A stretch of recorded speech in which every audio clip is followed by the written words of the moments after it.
కల్వకుంట్ల కవిత తెలంగాణ రాష్ట్ర సేన పార్టీని ప్రకటించడంపై కేటీఆర్ భిన్నంగా స్పందించారు. పార్టీలు వస్తుంటాయి పోతుంటాయి, అది పెద్ద ఇష్యూ కాదు. చాలా పార్టీలు వచ్చినాయి, చాలా పార్టీలు పోయినాయి. 25 ఏళ్ళు పూర్తి చేసుకున్న పార్టీ మేము.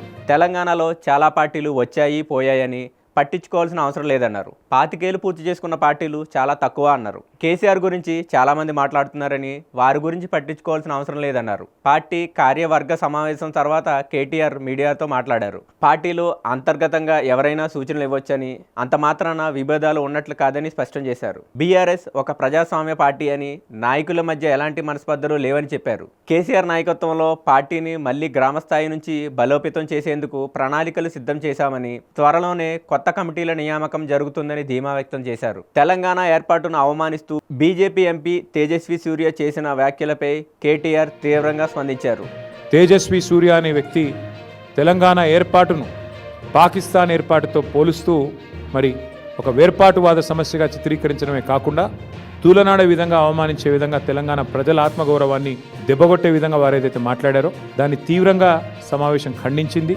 పార్లమెంటులో ఆయన చేసిన అనుచిత వ్యాఖ్యలను ఉపసంహరించుకోవాలని తాను వ్యక్తిగతంగా ఫోన్ చేసి హెచ్చరించినట్లు కేటీఆర్ వెల్లడించారు.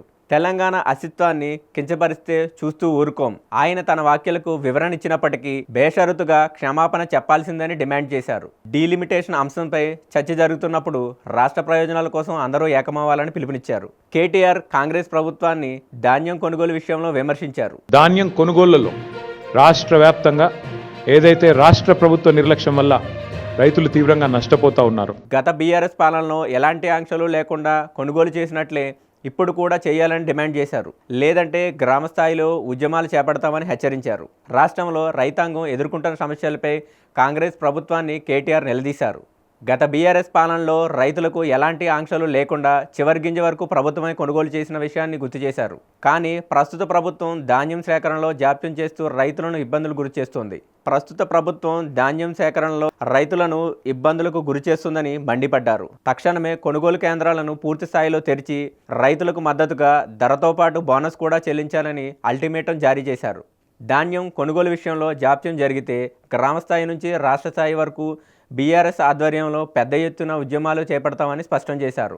రైతుల పక్షాన పోరాడటమే తమ పార్టీ మొదటి ప్రాధాన్యత అని, కాంగ్రెస్ ప్రభుత్వం తన ఎన్నికల సమయంలో ఇచ్చిన హామీలను నిలబెట్టుకోవడంలో వైఫల్యం చెందిందని ఆయన విమర్శించారు.